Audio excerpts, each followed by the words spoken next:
আরে আমি তো এটা বারবার বলছি, ইংরেজিতে ভালো করতে চাইলে, ইংরেজিতে ফ্লুয়েন্টলি কথা বলতে চাইলে তোমাকে বাংলাটাই ভালোভাবে চিন্তা করতে হবে।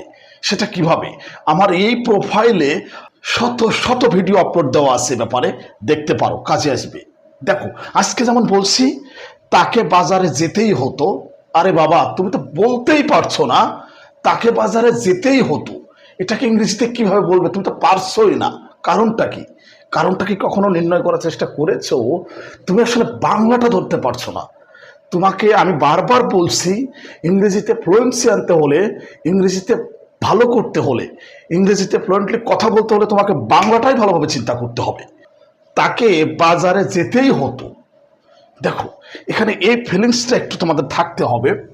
যখন এই যে যেতেই হতো আছে না, দেখো যেতেই হতো, তখন হ্যাড টু ব্যবহার করতে হবে। কি ব্যবহার করতে হবে? Had to. যেতেই হতো, কোনো কাজ করতেই হতো, কি ব্যবহার করব? Had to. মনে রাখতে হবে তো, হ্যাড টু। উদাহরণ দিলে বুঝতে পারবে আরো। অর্থাৎ এই যে subject plus had to plus V1 plus object, এই নিয়মটা ব্যবহার করতে হবে। Subject plus had to plus V1 plus object. কেমন ক্ষেত্রে হ্যাড টু বুঝবে?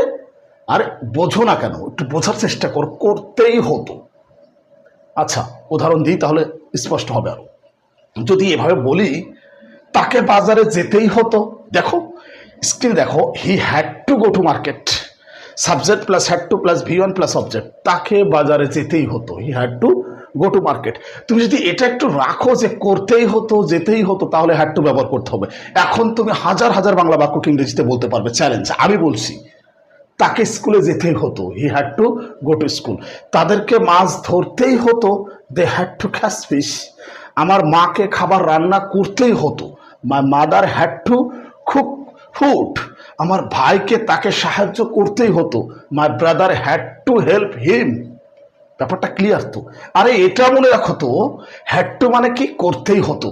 হ্যাঁ, এই সেন্সটা যতক্ষণ পর্যন্ত তোমার ভিতরে না আসবে, তুমি ইংরেজি কিছুই পারবে না, বলতেই পারবে না কথা।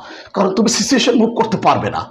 কাজে ভিডিওগুলো দেখতে থাকো, শিখতে থাকো। হ্যাঁ, বাংলাটা বোঝো, সেই বাংলাকে ইংরেজি করার চেষ্টা করো। নিয়মিতভাবে আমার ভিডিওগুলো দেখতে থাকো, পানি পানি হয়ে যাবে একটা সময়। আল্লাহ হাফেজ।